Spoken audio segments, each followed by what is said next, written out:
Houston's iconic art car parade is this Saturday, and downtown Houston is the place to be for the art car after party on Saturday from 5 to 9 p.m. This one-day free celebration at Market Square Park will feature a showcase of art cars, a chance to meet and talk with artists, live music, lawn games, and other fun activities for the whole family. There's nothing like gathering with community while celebrating creativity right in the heart of downtown. Learn more about the Art Car After Party at downtownhouston.org.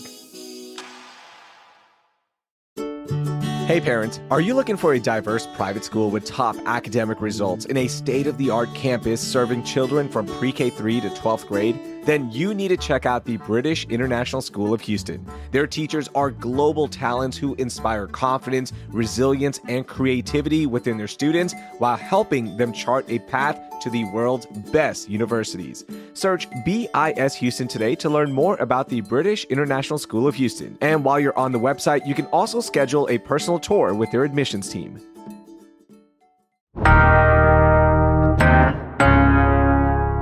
Today on CityCast Houston, it's Friday, so we're breaking down the biggest news of the week with Houston Landing's diverse communities reporter Monique Welch and conservative commentator Charles Blain. It's Friday, April 11th. I'm Raheel Ramzanali, and here's what Houston's talking about. Monique, what's up? How are you? Hey, good. How are you? I am doing great. I'm excited to have you back on, and Charles is here as well. What's up, Charles? Oh, good morning. How are you? I'm doing good today. I'm doing great. I want to jump right into this because I have seen some wild quotes in my time covering politics, news around the city of Houston and Texas, but nothing comes close to this quote. And I'm just going to read it, and then Charles, you explain it, okay? Here's the quote. And Ken claims to be a man of faith, but uses fake Uber accounts to meet his girlfriend and deceive his family. Charles, give us more context on this quote. What happened here? Yeah, so the gloves are off early, a year ahead of the 2026 primary for U.S. Senate. And so that's Senator John Cornyn talking about his opponent, Ken Paxton, who announced this week that he would be challenging him. And so, this was expected. Ken Paxton has been talking a lot about running for Senate and has kind of been goading Senator Cornyn for a while. And so now that he made the announcement, Senator Cornyn has clearly taken the gloves off and has come out swinging. Were you surprised that it was this early and this ugly, this fast after the announcement that AG Ken Paxton would be challenging Cornyn in the primary? Yeah, very much so. Because first of all, usually it doesn't get this hot until after summer, right? Like when we're getting close to a primary election, then it starts heating up that much. But then also, it's just not really what we've come to know from John Cornyn. He's usually very mild mannered and complimentary at times. He did have a tweet a year ago during the Ken Paxton impeachment trial that said it's going to be hard to run from jail, but it's just not common for what we hear from John Cornyn, and so it definitely did catch me by surprise. Monique, what were your thoughts when you saw this news and that wild quote? I mean, the wild quote was just what you said, wild. So I've been binge watching the latest season of Real Housewives of Atlanta. And this sounds like literally an episode of that. It was just so catty. I was really surprised. Yeah, same here. And there was a lot being said. So let's take a step back, okay? Because Charles, what does this mean for the Republican Party here in Texas? Because there's been a lot of infighting. We have seen state representatives who have been primaried because of them not aligning with Greg Abbott. And it seems like if you're not all in on the MAGA movement, it's basically a target on your back. What does this say about the Republican Party here? Yeah, I mean, it's an extension of the intra-party fight that we saw at the last primary cycle, that we've seen last legislative session. Not seeing it as much this legislative session, but it's still there. So it's just an extension of that. And I think it really goes to show that there is a deep, deep divide among primary voters, among the Republican Party as a whole, as to the direction of the party. And I think Senator Cornyn made note of that. Believe it was on Wednesday evening. He was giving a interview outside of his office, and he said that he would not go laying down. He was not going to let that wing of the party take over, and that's why he was going to continue to fight. And so I think this is just an extension of that, and it's really a big tug of war between which faction of the party is going to win out. And this race is going to be incredibly expensive, and I don't think that fight ends with this race. I think it's just another battle within the big war of it, and it's going to continue. Yeah, I would agree. I think we're going to continue to see a lot of this, just particularly like you said, Raheel. It depends on how close you align with Trump or not. And anyone who isn't, perfectly aligned with him, then we're going to see this war. Let's talk about the Democrats here, right? No official announcement yet on who is going to be running. There have been rumors, and Colin Allred, that name has surfaced once more. Is this another race where it doesn't even matter who runs for the Democrats? Like, is it already kind of written that whoever wins this primary is going to win this race in 2026? Well, so I think for the most part, I would say yes. But I do think that what Senator Cornyn's doing, and he's going to attempt to do throughout this primary season, is make the argument that if you elect Attorney General Paxton as the nominee for Senate, it then puts that seat in play because of some of the baggage that comes with him. And so is that true? I know that some of the Democrats are making that argument. I think it was either the state Democrats or Harris County Democrats retweeted something that John Cornyn said about Ken Paxton in that same vein. And so I think there's a big discussion about does that put it in jeopardy? But I will say that that same argument was made during Ken Paxton's last primary race for Attorney General for re-election. They said that if you re-elected him, that it would put that seat in jeopardy. And he did win. And so, I mean, we'll see. I think that's going to be what a lot of people are hoping, is that if he does win, that's going to give them their final in 2 or 3 decades. Charles, one last thing here. It's been over 20 years that Cornyn has held this seat, which, by the way, hello, term limits. Okay. That's a different episode for a different day. He's been very powerful. He has, worked his way up into the GOP leadership. But is this the most vulnerable he's been?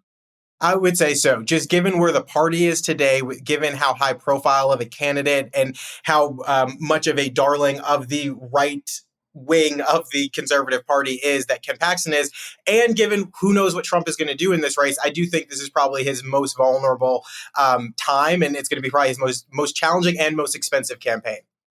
All right. Fake Uber profiles, wild stuff here as the Senate race is starting to heat up. And which, by the way, do you think Ken Paxton has a 5.0 rating on that fake Uber profile? I just want to throw that out there. I don't know, but I'll tell you that my rating is perfect. I hope so. All right, Monique, let's get to your big story of the week. What is it? Yeah, so my story is coming out of Houston ISD from our reporter Asher Layer Small.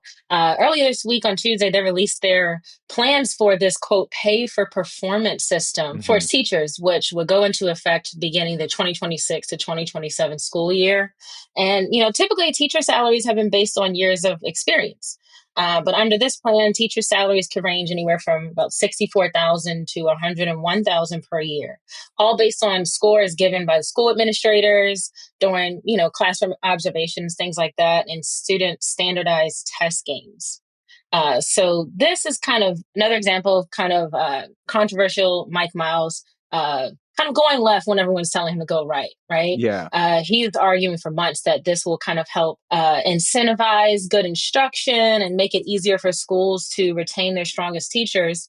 But of course, critics like teacher union leaders who have kind of been the loudest to speak out against Mike Miles and everything that's come with this big takeover, they're saying that the standardized test scores are a poor measure of students' learning, and that it is unfair to punish teachers who kind of incorporate different learning styles and discussions and out-of-box instructional styles, and also that it will kind of force this competition between teachers.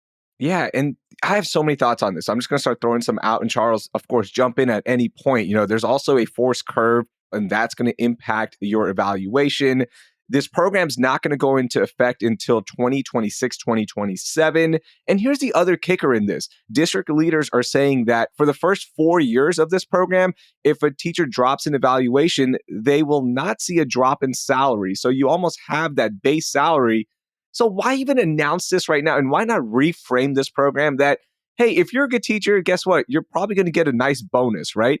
Because I saw some numbers that, these evaluations, a teacher could make $92,000, while someone who is deemed unsatisfactory could make that $64,000 base.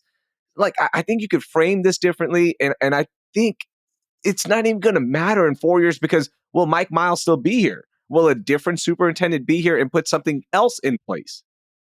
If I can just jump in, I think I agree that the standardized testing is not the greatest way of going about this. And I wish they would look into a different way if you're going to move to an evaluation system to do it that accurately reflects the way the teachers are teaching. I mean, I remember when I went through standardized testing, like I did well, but that wasn't always owed to my teacher, or if I did poorly, it wasn't always owed to my teacher. So it seems like there should be a different metric. And I agree that a lot of this does come down to the way the district messages things. I mean, I've been a pretty vocal critic, and much of the issue comes down to the way that the message is delivered and the way that it's crafted. And they just have not seemed to get that over the past. And that's not just superintendent, that's the appointed board as well. And so I don't understand. I just don't get that part of it. Yeah, I mean, just to kind of piggyback on that, standardized testing, they have a racist past, and just how they've even been implemented has disproportionately impacted students of color, particularly those from low-income families. So when we look at the makeup and the demographics of HISD, largely people of color, right? Largely Latino, largely Black. We know that this is not the most authentic way, right? And it's proven. There's plenty of studies and articles that have been done on this. So I don't know, just basing it on standardized testing alone was the major red flag for me. Yeah, why does it impact students of color more, Monique? It's just not the best way. And you think about just access, and sometimes kids are coming to school hungry, right? Like free and reduced meals are a thing. But they ask, I remember when I was in school, I mean, I did okay on standardized testing, but they're timed, and just the environment around them, and the analogies they give, it's not a good assessment of, do I know how to read, or do I know how to count, or things like that. Yeah, it also goes to what Charles said, right? Like after school instruction, and if you're taking extra classes or extra help, right? You're going to the Kumons, or you're going to a tutor that you can afford, right? To help with these standardized testings, whether it be, right now, what's happening with STAR testing or ACT, SAT, whatever it is, that access is not available to low-income students, right? And that is another reason, like, teachers shouldn't be penalized for that. Because they can't control that. Yeah, you can't control that, right? Teachers have been under attack for a long time, and yes, pay the teachers more. But then here's the second part of this. I know plenty of teachers going through the public school system with my 10-year-old. There are some teachers who don't care, unfortunately. And we have to point that out as well. It's not like every teacher is perfect and they're trying their hardest. There are some teachers who don't care, frankly. And this is where I'm torn, right? Like, yes, you want your teachers to perform, but you shouldn't penalize everybody. And I think to the point about some of them not caring, it's like, yeah, you can look at any profession. You can have doctors, you can have firefighters, whatever. You're going to have a portion of people who are just there to get a paycheck on a day-to-day basis. And that's why I'm not really for across the board raises, which I think is something that the legislature's talking about. But I do recall for years this argument that you don't want teachers teaching to the test because it's not really giving kids kind of the robust education they need to better prepare themselves for the next grade. And so when I'm looking at what's going on with HISD, do you get into a situation again where then teachers are specifically teaching to the test because their livelihood is dependent on them teaching to that test? And that's concerning as well. There's a lot to unpack here, and maybe we'll spend an entire episode on this because it is an important discussion. So I appreciate y'all giving your thoughts on this early on as this story broke this week.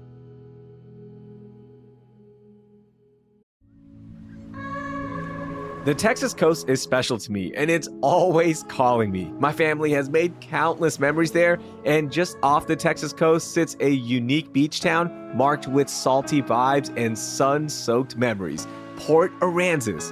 It's a place where family traditions naturally unfold, and you'll find beauty in the island views while taking time to relax between adventures. And with 18 miles of shoreline, there are plenty of adventures, from kayaking with the kids to fishing off the coast or simply cruising down the beach in a golf cart, soaking in the sounds of the Texas coast. That sounds wonderful. Start planning your getaway now with your friends and family, because there's nothing like having multiple generations under one roof so everyone can enjoy those perfect beachfront mornings and that cool Gulf breeze in the evening.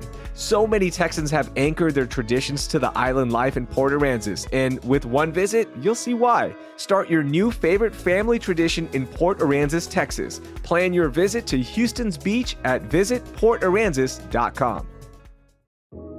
Houston's iconic art car parade is this Saturday, and downtown Houston is the place to be for the art car after party on Saturday from 5 to 9 p.m. This one-day free celebration at Market Square Park will feature a showcase of art cars, a chance to meet and talk with artists, live music, lawn games, and other fun activities for the whole family. There's nothing like gathering with community while celebrating creativity right in the heart of downtown. Learn more about the Art Car After Party at downtownhouston.org. All right, let's go from HISD to HISD. Charles, what is your most overlooked story? So yeah, HISD is always in the news, and it's in the news again with an ongoing bribery trial with the former Chief Operation Officer, Brian Busby, and a contractor, Anthony Hutchinson. Both of them are being accused of kind of running this corruption ring where they would direct contracts to Hutchinson in exchange for, or to give bribes to other people, one of them being former board president, trustee Rhonda Skillern-Jones, but among other people. And so it's interesting for a number of reasons. I think given that it's the largest school district in the state, largest obviously in the city, I think everyone should be talking about this issue because this is something that directly impacts our kids. Like, yes, it was talking about bond money, but every time that HISD has passed a bond, they've surprisingly run out of bond money. And so we need to be talking about these reasons why. And also, this is the biggest corruption scandal the district has seen since 2016, which wasn't that long ago, but former board trustee Larry Marshall, who was convicted of the exact same thing, which was taking bags of cash in paper bags and $10,000 here, $20,000 here in exchange for contracts. And this one with the former board trustee, she was just doing it at a Walmart parking lot. And so I think people need to pay better attention to this, especially as we get to the point, which I know we're a little bit far away from, but when we start to get to the point of transitioning HISD back to local control, we really need to be serious about who we are putting in these seats, because for this to happen 2 times in a matter of 10 years, encompassing probably about 10, 15, 20 people within HISD, we need to be just kind of, I guess, more decisive and more surgical about the folks that we're putting in charge of the education of our children. Charles, you mentioned this happened twice in the last 10 years, but what years exactly did this happen for context? The Larry Marshall one, that trial was in 2016. So I believe the bribery payments were like 2013 to 2015-ish. This one was back in, I think, 2016, 17, and 18 when Skillern-Jones was still on the board. So these are years past that we're finally now getting to trial on them. And interesting, wanted to mention about this is one of the things that the prosecution is using is that they actually detailed all of the bribery payments in a ledger. So they just had them name, location, amount, and everything like that to make it very easy. So, they were criminals, but I guess, I don't know if you would call them smart criminals or dumb criminals, but they were detailed criminals. Not to quote Michael Jackson, but the first thing that came to my head was smooth criminals.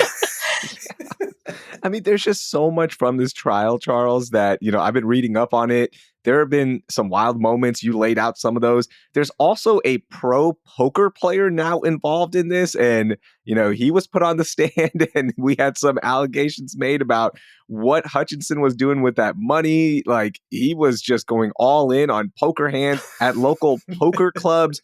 There's just so much in this. And you're right. Like, we have to be transparent. We have to be mindful about who we put in charge and how this money is being spent. Yeah, I mean, and it's unfortunate because, we're having this conversation today, and obviously not all of the issues that HISD is dealing with in terms of student education go back to this issue, right? Like, they're not responsible for all of that. But it makes me wonder that when you put people like this in charge who are willing to turn a blind eye or directly engage in corruption, they're probably not good at other things too in terms of management of this district. And so I think when you look at all these things on the whole going years back, it's no surprise that HISD ended up where it is. And I just really hope that citizens take more of an interest in what is going on in this district once it's returned to our hands. One last thing on this, as this scheme was going on, the threat of the state takeover was there. So it makes you think, like, why wasn't this board member more worried about saving HISD from the state takeover as, opposed to worrying about lining the pockets, right? And getting access to things that other people won't, right? Like, it's sad.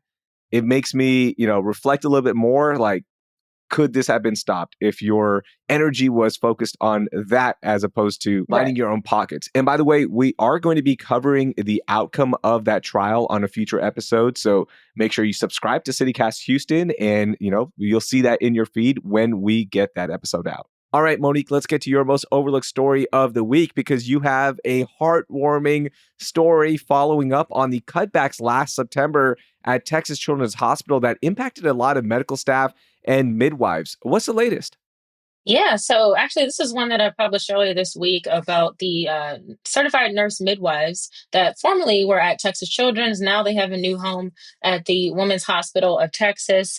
And I got a chance to kind of just get a little tour of their facility, their space, speak with TT Otunla, who was the midwife manager and the clinical lead at Texas Children's when that happened last year, in September of last year. She was really concerned, of course, as it shocked everyone, the community, and concerned she wouldn't have a place to practice. But then when she started hearing the women and the families in the community speaking out, it kind of kicked her into gear and say, okay, like I actually need to do something about this. Like this cannot end here. So it was a pretty inspiring interview, and they just launched their program in March. But I put this as most overlooked because midwifery has long been associated with improving equity and maternal outcomes for birthing parents and their babies. But the practice itself is still very underutilized and underfunded in the U.S. So the U.S. right now approximately has about 4 midwives employed per 1,000 live births. But with more than 3.7 million live births a year, there's still a huge gap, right, of midwives that are needed to kind of meet the amount of people that are birthing babies per year. And in Houston, particularly, data from the Texas Department of Health and Human Services shows that there were just 76 certified nurse midwives in Harris County in 2024. So obviously there were 6 midwives that were formerly with that group at the Texas Children's. That could have been easily 70, but thank goodness that didn't end, and Women's Hospital stepped up to pick up the slack. Yeah, and look, frankly, we're not great when it comes to maternal mortality rates here in Texas and in Houston. Are there any kind of studies being done about, like, if you have a midwife, how that impacts or lowers that mortality rate? Oh, yeah, there's plenty of studies. I mean, a quick Google search and you'll find a bunch, but still it's underutilized, and particularly for Black and brown mothers here in Harris County. Harris County, for consistently since 2016, has exceeded the state and even national averages when we're talking about maternal mortality. So when that happened, I remember seeing those headlines and I was like, wow, at a time like this, is this really the route and the direction that we should be going? So I was really happy to see that someone else was picking up the ball and not letting that drop. No, I think it's a very interesting conversation. Oh, yeah. I serve on the Texas State Advisory Committee of the U.S. Commission on Civil Rights, and the issue that we're looking at this year is maternal mortality. And we've been speaking to a lot of practitioners and mothers about this issue. And and even in my own life, a number of my friends who recently had babies have gone the doula route or the midwife route for various reasons, because they don't want the traditional system and things like that. So it is interesting, and I'm glad that this program exists, and they should focus on expanding it, because you do need alternatives. And if you're soon to be mother having a child, you should have all the options available to you.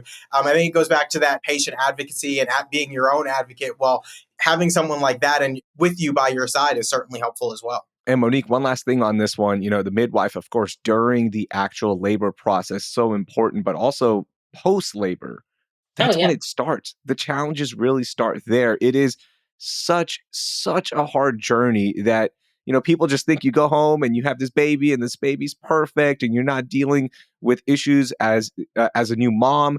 And you're like, everything's so smooth. It's not. And that's where these midwives really start shining, in my opinion. Yeah, continuous of care is key, right? And access to quality care. And so I'm curious to see what it's going to look like at Women's Hospital of Texas in the hospital setting. Choices sometimes are limited, right? And so having the best of both worlds is what they described in the story, when, you can have this personalized care, but still have kind of backup and with the technology, should you need it, right? But like you said, postpartum is a thing. So it's continuous care even after birth. If you want to read the entire story that Monique wrote, it is really, really good. I've linked it in our show notes, so please check that out. Okay, I'm going to go to my overlooked story. This is a very hard story to talk about. It does have some violence in it. Being a Muslim man, this is a very tough story, and this is about the 3 girls who were attacked at Paul Revere Middle School. So 3 Afghan girls were jumped by 20 students, stabbed with pencils. One ended up in the hospital with a severe neck injury. And this happened in March. We're just learning about it right now. So this week, the reason this is an overlooked story is, one, we just found out about it. And two is that throughout the week, the 3 girls, their families were saying, we want out of this school. We don't want to be at Paul Revere Middle School. HISD said that, okay, we will honor this transfer request. Then they didn't. And now officially they are going to be transferred. But there's just so much to unpack here. First of all, let's talk about the community reaction, because it was shocking. And this is where, as a Muslim man, as somebody who is constantly reading the news, the first thing that people started talking about was like, oh, it's allegedly, it's not happening. This is not true. It's not based on because they were Muslim or because they were wearing a hijab, which is the traditional head garment that Muslim women, can wear. It just goes to show, like, anytime there's Islamophobia, it's like a second guess. Like, oh no, come on, I don't think it's true. I don't know. I maybe that's just me because I'm close to the story. Did y'all feel that at all? And what were y'all's reactions as well? Monique, you go first. Oh, so many thoughts. I mean, not being Muslim, I had the same reaction, to be honest. Just because we follow traditional news headlines. Look at what happened with the man in New Orleans, right? And that was a similar vibe then of, oh, this happened. This was a Muslim man of faith. And, there's all these like undertones when, like, keep the main thing the main thing. The main thing is that this shouldn't have happened. This was horrific. These innocent girls should have just had the freedom and liberty to just exist in school and be safe. And the fact that, HISD kind of walked back their transfer was the most startling part for me. I couldn't understand why you would deny those parents that comfort of removing their kids from after a traumatic situation like that. These are kids we're talking about. So that trauma is going to live with them. So I just didn't understand that part of it. And it's kind of mind blowing to me that HISD wouldn't honor it the second they asked for it. I mean, it's one thing to not offer it initially. Like, if I were the parent, I wouldn't want HISD to come and say, well, let's transfer your kid. Because no, you should be talking about transferring those other kids. Like, this is my kid's school. But if I do want to move my kid, then there should be no question about it after something like that happened. And I'm assuming that this wasn't the first incident that they had or they had to deal with in that school. If these kids did that day, there was probably a lead up to this that didn't just start. And so it just kind of crazy to me that HISD wouldn't honor that immediately. One thing I do want to note is that Councilmember Letitia Plummer is calling for HISD to come and present before council on this issue and lay out why we didn't find out, what they're doing to remedy it, what they're doing to make sure it doesn't happen again. I don't believe there's been a response yet to that, but she did say that Wednesday in City Council. But yeah, this is just a heartbreaking story. It truly is. I mean, I don't even have words. Yeah, and she's also taken a firm stance against Islamophobia. So, that's awesome to hear, because you really don't see that, in my opinion, from elected officials, right? Like, there's this fear of backing Muslims, all right, frankly. And it's just sad to see at times because, one, I think we're all part of this community. And two, Muslims are a big part of Houston and surrounding areas. So, like, to speak out and say like, hey, Islamophobia is bad, feels like people get criticized for that. And I'm glad that Councilwoman Plummer did that. Yeah, I mean, typically we're used to, Care Houston, of course, is always at the top of speaking out from a grassroots level. But I think this is a different standard, hearing it from Councilmember Letitia Plummer. And I think it's a standard that the city should expect and get used to. Yeah, and CARE is the Council on American Islamic Relations, and their Houston chapter was the one that brought this to the forefront. Again, this incident happened in March, and we just learned about it the week of April 7th. Think about that. Insane. This episode is brought to you by Loom by Atlassian. Are you feeling stuck at work? Get your team unstuck with Loom video messaging and move work forward. Use Loom to simultaneously record both your screen and yourself to share a quick update, provide feedback, train a colleague, and everything in between. Plus, add Loom AI to your meetings for instant written notes and recordings. Try Loom today at Loom.com. That's LOOM.com. Take me out to the ball game. What are you doing? Did you know DirecTV has the most MLB games? So, you're singing. Yeah, they put your favorite teams front and center right when you turn it on. Buy me some cold cuts and flapjacks. Those aren't even the words. I'm allergic to peanuts. Stream DirecTV, home of the most MLB games. Visit directtv.com. Claim based on total games offered on national and regional sports networks. RSNs available with choice package or higher. Availability of RSNs varies by zip code and package. All right, y'all, that was a lot of heavy stuff right there, and I appreciate y'all letting me get all of that off my chest. And, you know, even with the heavy news, there's a lot to be thankful about and joyful about. So let's do our moments of joy. Charles, what made you happy this week? So, yeah, it took me a little bit to find it as I was talking to you guys before, but I came across this thing that was actually very cool this weekend. There is a community reentry program that is housed in the Houston Health Department, and they host different opportunities for folks who are looking for second chances. So that can be jobs, that can be addiction support, that can be family reunification and all these things. And so they had a great program this week where they brought in individuals. And actually, there's another program on Saturday hosted by Councilmember Tiffany Thomas that will work with the district attorney's office to help folks with certain offenses, expunge their records, and get back into the workforce. And this is work that I'm deeply passionate about, because I think too often we have a conversation about crime and we don't recognize all of the hurdles that some people who get out of the system really have in front of them, the economic hurdles, the challenges, and then why they recidivate. And so I think both of these programs, what Councilmember Thomas is doing and what the health department doing, are great opportunities for folks in our city. And so I'm glad to see it. And this is one thing that I'm glad my tax dollars are going to support. Oh, that is so beautiful. Give me a positive story from that. Like, give me an example of somebody that has benefited from the program. So actually, it was mentioned this week, Councilmember Twyla Carter was at one of the job fairs for Second Chance Citizens, and she met an individual there, and she was having a great conversation with him, and then realized she wanted to hire him in her office. And he was going to apply for a job, I believe, in Public Works or something. But she was like, no, I want you to come and work in my office. And she offered him a job. He accepted. And then they ran into some hurdles with HR, which spurred the administration and some council members to start looking for reforms into human resources that would make it easier for folks with records to be employed by the city in other positions. That is beautiful and absolutely amazing to hear. So thank you for sharing that, Charles. Monique, what is your moment of joy? So my moment of joy is from none other than Danya Perez, my diverse communities colleague and friend of the show here at CityCast. She had a really good story out about Stephanie Leo, who is the Latino Houstonian behind the 2026 FIFA World Cup Houston poster. I love this one. I call it my moment of joy because I just love how talented and how many great artists of color that Houston has. And I love that FIFA is putting them in the spotlight, and she's been being honored in this way. I mean, if you read just more on her story, someone who grew up in Houston, she always just wanted to do nothing but work for the Dynamo and just design. Wow. And so it's a really beautiful kind of coming home together story. The design is sick. It's amazing. It has an astronaut. It's really colorful. The astronaut, he's wearing like a cowboy hat, and it's just great.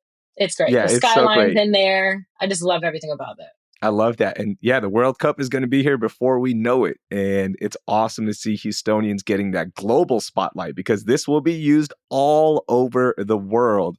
So that is such a great story and such a great moment of joy. All right, my moment of joy, it is a big weekend here in the city of Houston. It is Art Car Parade weekend. Are y'all going to one of the marquee events here in the city of Houston? Charles, will you be out there? Come on. I have never gone, but this year I do intend on going. Come on. I want to see There we go. Monique, how about you? Are you going to be heading out there? So no, I do feel like this is kind of a Houstonian rites of passage from a new Houstonian perspective. So don't get me wrong. First couple of years, every year, faithfully. This year, I'm going to sit out. The Lions Renaissance Festival in Fifth Ward is kicking off this weekend as well. So I haven't gone to that yet. So I think I might check that out. Yeah, and that festival is absolutely amazing as well. You know, just celebrating not only Fifth Ward, but the rich Zydeco history that has been here in the city. Oh, yeah. And what else am I missing? Why is the Lions Renaissance Festival so cool? One is just Fifth Ward, and there's so much culture and history there. You don't know who's going to show up. Last year they had LaToya Luckett, and I remember being like, dang, I've been saying I need to go, and now I missed out. So now I'm like, okay, you don't know who from Houston could potentially show up. I haven't gotten a fan and gotten whole boots on the ground yet. So I'm sure everybody's going to be clacking and doing that. So, oh my gosh, yes. It's just a moment. I also saw that they're going to drop 50,000 Easter eggs, plastic ones, because in this, Yeah. economy, you can't do real ones. That's too expensive. But they're going to be dropping those from a helicopter. Like, this is going to be a party. Yeah. One last thing, I'm also excited. I've been looking forward to this concert for now, it seems like years, but Houston's own Krung Bin is performing on Saturday night at the Woodlands. I'm taking my 10-year-old to her first ever concert. It's a band that we love. I talked about it on our April guide. Like, I am so excited for this concert. I can't wait. That's going to be this weekend. So there is a lot to do. Enjoy it. The weather's going to be nice. Hey, it's springtime in Houston. Come on. It's springtime H-Town. Come on. It's going to be April, great. I've always told this to everyone. April's the best month from a weather perspective to enjoy Houston. Soak it in. We'll be complaining soon. So. May's going to be here pretty soon. Monique, Charles, thank y'all so much for joining us. Thanks for having me. Yeah, thanks for having me again. That was Monique Welch. You can read all her work covering diverse communities at the Houston Landing. And conservative commentator Charles Blain, he's the president of the Urban Reform Institute. I've linked all of the stories we talked about in our show notes. And while you're there, be sure to subscribe to our daily newsletter, Hey Houston, for even more news, events, and moments of joy. If you enjoyed this episode, please text it to 3 friends with kids in HISD and drop us a rating and review the podcast if you haven't. And of course, don't forget to hit that subscribe button. It really helps us grow the show. That will do it for this week here on CityCast Houston. Our producers this week were Elizabeth Kama and Carleon Jones. Our newsletter editors were Selena C.A. Reynolds and Brooke Lewis. Our executive producer is Laura Isensee, and I'm your host, Raheel Ramzanali. Our music is by the band All the Kimonos, with additional music by Carpe Diem from Triple Scoop Music via Getty Images. We'll be back on Monday with a look at what's next in the battle over bike lanes in Houston. Thank you for listening, and I hope you learned something new.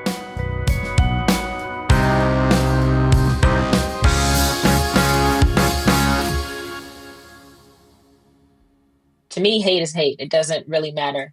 But what is that fear that you sense? Ooh, this might.